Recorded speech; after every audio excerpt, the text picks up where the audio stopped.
substitute for that. You've really got to get serious. You don't have to be grim, but you must be serious.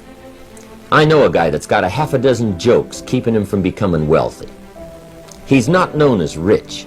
He's known as a joker, which I guess is okay if that's the kind of life you want to live. But it really isn't the best way to live. To go from average to fortune, you must get serious. And you must get serious about two very important things. Number one is setting your goals and where you want to go. Designing the next 5, the next 10 years is so vitally important.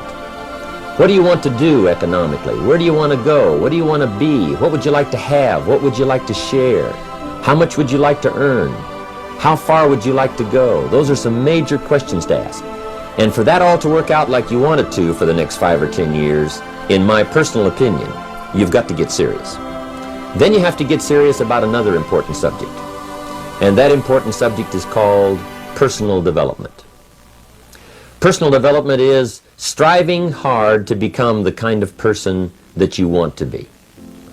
And to become the kind of person you want to be, you've got to work at it. 10 years from now, you will surely become someone. The big question is, who? What are you becoming? And if you go to work on it now, sure enough, in a very short period of time, you can take on a new direction to become the kind of person you want to be. There's a very important question to ask, and the question is, 10 years from now, you will surely arrive. And the question is, where? So to answer the question of where you want to arrive and the kind of person you want to be, you've got to get serious. So that's point number one. To make your life worthwhile and unique, to go from average to fortune, you've got to get serious. Now, the second point is, get smart. To make your life work out worthwhile, you've got to have some ideas. You've got to have the information. So you've got to be smart. In fact, in this decade, you must be much smarter than you were in the last decade. You've got to read the books. You've got to come up with the information. When I have a chance to talk to the high school kids, that's the theme of my talk. Get smart. There's nothing worse than being stupid. And if you will read the books, learn from your experiences, do all the things that you possibly can to get the information, sure enough, you'll be wiser this year than you were last year. And I've got a few techniques that I teach in my seminar on how to get smarter. Keeping a journal, going to the lectures, going to the seminars, listening to the sermons, picking up ideas from other people. You just must keep up this steady process of learning. Never cease your quest for knowledge. And that's one of the key points to go from average to fortune. Get smart. Now here's number 3. You've got to get going. All of the things that you've learned will not do you that much good if you don't put it into an action plan. You've got to get going. In my management and leadership seminar, we teach game plans, how to put all the good things that you've learned into action. Economic action, social action, personal action. How to make the changes and how to actually do the work, how to actually function. Get going, that's the key. Some people are ever learning, but they don't put it into action. They don't really take the action. It's like the man who keeps bringing materials to the building site and never builds anything. He keeps bringing in the sand and the gravel and the windows and the doors and the roofing material, and he just stacks up all these supplies, but he never builds anything. See, if you do that long enough, fairly soon they'll come and take you away. You've got to do something with what you've learned. You've got to take action. You've got to get going.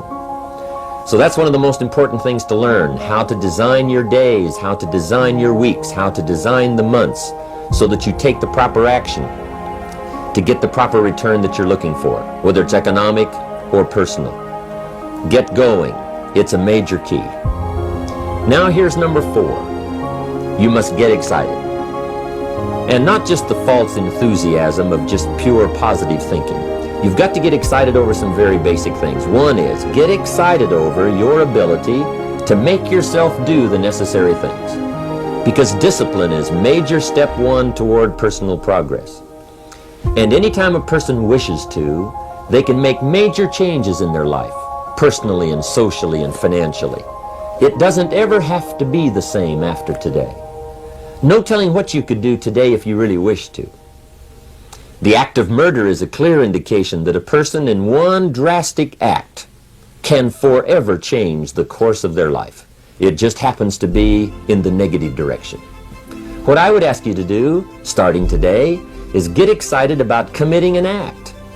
An act that's positive, an act that's constructive, to make the changes in your life that you want made, and to go the direction that you want to go. So that's number 4, get excited. Get excited about your potential. Human capacity is usually never the problem.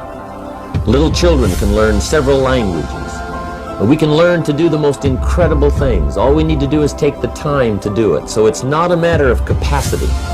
It's a matter of judgment. It's a matter of excitement. It's a matter of will. And it's a matter of wanting to bad enough. So it's pretty exciting to know that any day you wish, you can change your life. Any day you pick out, you can make major changes. It doesn't ever have to be the same again. And that's exciting. Knowing that intellectually and personally, you can actually do the things that will make major changes in your life.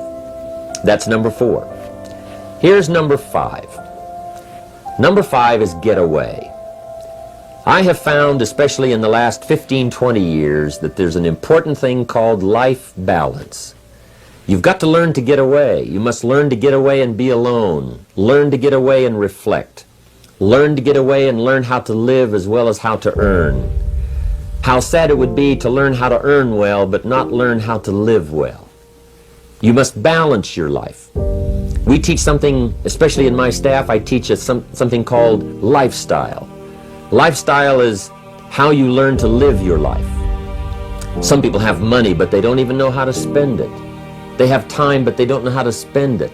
Some people are successful but they don't know how to spend their success. They don't know what to do with it. They don't get joy from it. Rather, they get animosity. A father takes $5, crushes it, and throws it at his son and says, if you need it that bad, take it. Now, it's the same $5, but instead of dispensing it with joy, he dispenses it with animosity. That's the difference in not knowing how to live. It's called lifestyle. Then you've got to take time to cultivate good friends. You've got to take time to be with your family. You've got to take time to be with the people who are important to you, designing your life in those respects. Get away. Take the time. Reflect on your life. Recharge your batteries. Do some growing away from your enterprise. Then when you come back to your enterprise, after you have taken this time to balance your life, you will find that on the job, working on your enterprise, things will really go much better. So those are the 5 simple steps to go from average to fortune. Get serious, get smart, get going, get excited, and get away. Let me show you this. We all live inside a bubble, right? This is our world. We go to church here, we work over here, we go get our coffee over here, we go to this park over here, we usually go over here to, hang out with friends. This is our favorite club. This is our world. This is our favorite spot on the beach. We all live in this bubble. What you gotta do to get the life that God wants you to have, you gotta put more air in your bubble. You got to blow your bubble up. Expand yourself. Take yourself out your comfort zone. Do not live in your bubble. Put some more air in your bubble. If you stay in your comfort zone, that's where you will fail. You will fail in your comfort zone. Success is not a comfortable procedure. It is a very uncomfortable thing to attempt. So you got to get comfortable being uncomfortable if you ever want to be successful. Start putting some pressure on. Put some pressure on yourself. Get out here and get about it. Look, I'd love to sugarcoat this thing for you. I'd love to tell you, look, you can go out here and get rich, do a couple of things. That ain't happening. You got to get real doggish. You got to get downright funky if you want to make it. Now, like I was telling you before, if you want to be ordinary, you ain't even got to listen to me. Just go on about your business. If you think ordinary's cool, ain't no problem. It's some really, really wonderful ordinary people. But if you are sitting in this room and you have extraordinary aspirations, then you're going to have to do extra. You put extra on top of ordinary and you come up with extraordinary. It's no other way. I'm sorry. But here's the fact. All of you have extraordinary capabilities. All of you. You have to decide if you are willing to do the things to put you in that category. Rich people don't sleep 8 hours a day. That's a third of your life. It ain't but 24 hours in a day. You cannot be sleep 8 hours a day. You can't live in LA and wake up at 8 o'clock in the morning. It's 11 o'clock on the East Coast. The stock market been open 2 hours. They already making decisions about your life and your ass was asleep. The Bible says, he who loves to sleep and the folding of hands, poverty will set upon you like a thief in the night. He who loves to sleep and the folding of hands, poverty will set upon you like a thief in the night. I'm going to ask you one question, I'm going to go. How many of you in here know somebody who loves to sleep? Who knows somebody that loves to sleep? Let me ask you something. Ain't they poor?